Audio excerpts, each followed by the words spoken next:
ተቀጥራችሁ ለምትሰሩበት መስሪያ ቤት የሚከፈላችሁ ደሞዝ ምን ያህል ዋጋችሁን ይገልጻል? ሁላችንም ተቀጥረን በምንሰራባቸው መስሪያ ቤቶች ውስጥ የሚከፈለን ደሞዝ አለ። ያ ደሞዝ ምን ያህል የኛን ዋጋ ይተምናል? ምን ያህል የኛን ዋጋ ያሳያል? ብዙዎች ስለ ገንዘብ ሲወራ ቀላሉ የምንረዳው ነገር ስለሆነ በገንዘብ ላስረዳችሁ። ለምሳሌ በምንሰራበት መስሪያ ቤት ውስጥ ደሞዛችን 10,000 ብር ነው እንበል። ያ 10,000 ብር ምን ያህል የናንተ ዋጋ በዚያ መስሪያ ቤት ውስጥ እንደሆነ ያሳያችኋል። ለምሳሌ በምትሰሩበት መስሪያ ቤት ውስጥ 10,000 የሚከፈለው ከዛ አለፍ ብሎ 20,000 የሚከፈለው እንደ አቅሙ ደግሞ 40ም 50ም የሚከፈለው ሊኖር ይችላል።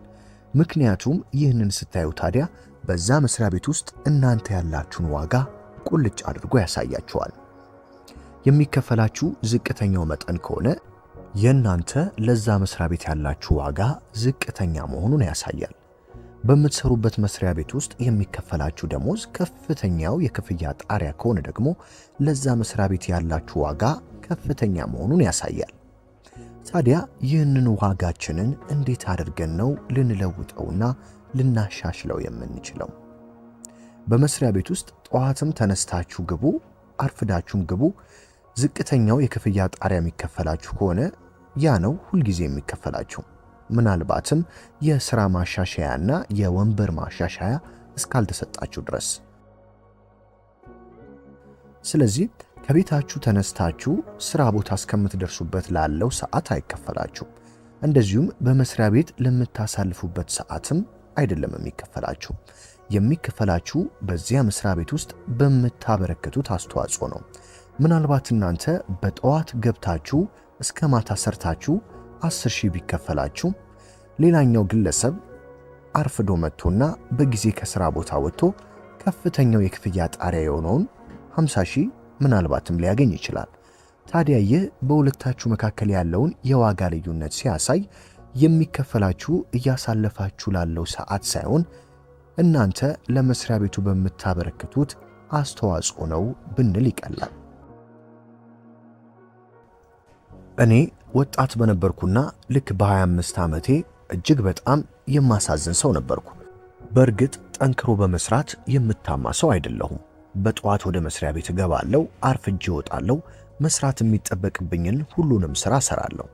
ነገር ግን የሚከፈለኝ ገንዘብ ያለኝን ዋጋ የሚተምንና ያለኝን ዋጋ የሚያሳይ አልነበረም። ምክንያቱም በመስሪያ ቤት ውስጥ የነበረኝ ዋጋ እጅግ ዝቅተኛ ስለነበረ ማለት ነው። ስለዚህ ራሴ ላይ መስራት ጀመርኩኝ። ዋጋዬን እንዴት ከፍ ማድረግ እችላለሁ? ራሴን እንዴት መቀየር እችላለሁ? በውጭው ያለውን ነገር መቀየር አልችልም፣ ከኔ ቁጥጥር ውጪ ነው። ስለዚህ ዛሬ አንድ እጅግ አስገራሚ ነገር ልንገራችሁ። ከናንተ ቁጥጥር ውጪ ውስጥ ያለውንና ውጫዊውን ዓለም ለመቀየር አትሞክሩ። ነገር ግን ውስጣችሁንና እናንተ ላይ መስራት ስትጀምሩ ሕይወታችሁ በቅስፈት መቀየር እንደሚጀምር ልነግራችሁ እችላለሁ።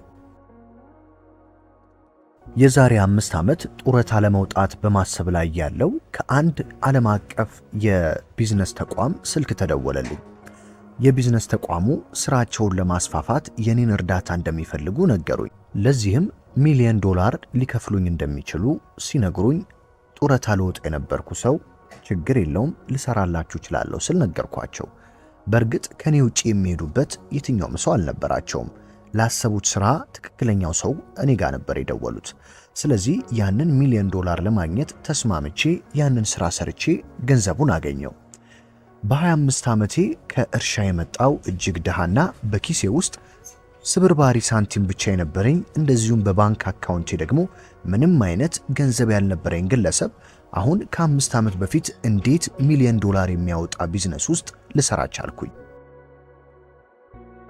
ዛሬ ምናልባት ይህንን ምስል የምታዩና ድምፄን የምትሰሙ ሁሉ በኪሳችሁ ውስጥ ምንም አይነት ገንዘብ ወይም በባንክ አካውንታችሁ ውስጥ ምንም አይነት ሳንቲም የሌላችሁ ሰዎች ልትሆኑ ትችላላችሁ። እኔም በዛ ህይወት ውስጥ ስላለፍኩኝ ልረዳችሁ እችላለሁ። ነገር ግን በ25 ዓመቴ ቤሳቢስቲን የሌለኝ ሰው እንዴት ከዛ በኋላ በሚሊየን በሚቆጠሩ ገንዘቦች የሚመሩ ቢዝነሶችን ልሰራ ቻልኩኝ? ይህንን ሚስጥር ዛሬ ባካፍላችሁ እናንተም ልትጠቀሙበት ትችላላችሁ። አንድ ነገር አደረግኩኝ። ከኔ ውጪ ቁጥጥር ውስጥ ያሉትን ነገሮች ላይ ትኩረቴን ቀነስኩ። ምክንያቱም ያንን መቀየር የምችለው እኔ አይደለሁም። ከኔ ውጪ ያለውን ዓለም ሊቀይሩ የሚችሉ ሌሎች እውነቶች ስላሉ ማተኮር ያለብኝ ራሴ ላይ እንደሆነ ተረዳው። ስለዚህ ራሴ ላይ መስራት፣ ራሴን መለወጥ ጀመርኩኝ። ውስጤ ላይ መስራት፣ የራሴን ዋጋ እንዴት ከፍ ማድረግ እንዳለብኝ መማርና መስራት ጀመርኩኝ። በአንድ መስሪያ ቤት ተቀጥሮ መስራቴና ጠንካራ ሰራተኛ መሆኔ የኔን ዋጋ ከፍ እንደማያደርገው ገባኝ። ስለዚህ ጠንካራ ማድረግ ያለብኝ ራሴንና ማንነቴን እንደሆነ ስረዳ ሕይወቴ እየተቀየረ መጣ። ያ ከእርሻ የመጣውና ምንም በኪስ ውስጥ የሌለው ወጣት በድንገት ሕይወቱ ተቀየረ። ከዛም በኋላ በርካታ ስራዎችን በመስራት በርካታ ሚሊዮን ዶላሮችን ማግኘት ጀመረ። ስለዚህ ዋናው ቁልፍ ነገር ያለው ራሳችንና ማንነታችን መለወጥ ላይ ነው። ስለዚህ ዛሬ ልመክራችሁ የምፈልገው ይህንን ነው። ሁላችሁም ራሳችሁ ላይ ትኩረት አድርጉም። ውስጣችሁ፣ ዕውቀታችሁ፣ ክህሎታችሁ እንደዚሁም ማንነታችሁ ላይ ትኩረት ልታደርጉ ይገባል። ያላችሁን ክህሎት አሳድጉ። አንድ ክህሎት ካላችሁ ወደ ሁለት ክህሎት ካላችሁ ደግሞ ወደ 3 አሊያም የምትናገሩት ቋንቋ አንድ ከሆነ ሁለት ቋንቋ ከሆነ ወደ 3 ከፍ ለማድረግ ሞክሩ። በባህሪያችሁ አስቸጋሪ የምትሉት ክፍል ካለ ያንን ለመቀየር ጠንክራችሁ ስሩ። ልክ ራሳችሁ ላይ መስራት ስትጀምሩና ማንነታችሁን ስትለውጡ የውጭው ዓለም እየተቀየረ ይመጣል። እናንተን የሚፈልጋችሁና እናንተን ዋጋ የሚሰጣችሁ ሁሉ ከፍ ያሉ ነገሮች እየሆኑ ይመጣሉ። ምክንያቱም ራሳችሁን ከፍ ስላደረጋችሁ። ስለዚህ በውስጣችሁ የተሰጣችሁን ጸጋና ክህሎት በጨመራችሁና እዛ ላይ በሚገባ ከሰራችሁ ዋጋችሁን ከፍ ማድረግ ትችላላችሁ። በርካቶች የኔ ዋጋ የ5000 ብር ደሞዝ ነው ወይም የ10000 ብር ደሞዝ ነው ብለው አምነው ስለተቀመጡ ያንን ህይወት መቀየር አይችሉም። ነገር ግን ዋጋዬን ከፍ ማድረግ፣ ራሴን መቀየር እችላለሁ ብላችሁ ስታምኑና ያ ላይ መስራት ስትጀምሩ ዋጋችሁ ከፍ እያለ ይመጣል።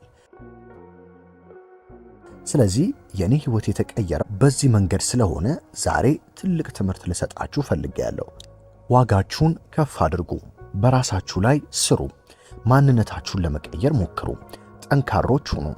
ቋንቋችሁን፣ ክህሎታችሁን እንደዚሁም ደግሞ ከሰዎች ጋር ያላችሁን ግንኙነት ለማጠናከር በደንብ አድርጋችሁ ስሩ። ያ የተቀየረ ሰዓት ወደ እናንተ ራሷ ህይወት እጅግ ትልልቅ ዋጋ ያላቸውን ነገሮች መላክ ትጀምራለች።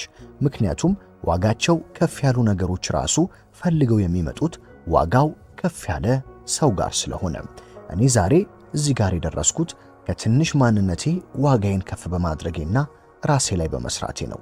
ያንን ካደረጋችሁ በእርግጠኝነት ልነግራችሁ የምችለው ማንነታችሁና ዋጋችሁ ከፍ እንደሚል ነው። ይህንን አስደናቂ ንግግር ያቀረበልን ጂም ሮሃን ነው። እሱ በሕይወቱ ያለፈበትን መንገድና እንዴት ዋጋውን ከፍ እንዳደረገ እኛ ወደ እናንተ አደረስን። ሐሳባችሁንና አስተያየታችሁን በአስተያየት መስጫው ሳጥን ውስጥ አስቀምጡልን። በሌላ አስተማሪና ወሳኝ ምስል እስከምንገናኝ ድረስ ለቻናላችን አዲስ ሆናችሁ የደወል ምልክቷን በመጫንና ሰብስክራይብ በማድረግ ቤተሰብ መሆን አትርሱ። በሌላ ወሳኝ መረጃ እስከምንገናኝ ሰላም።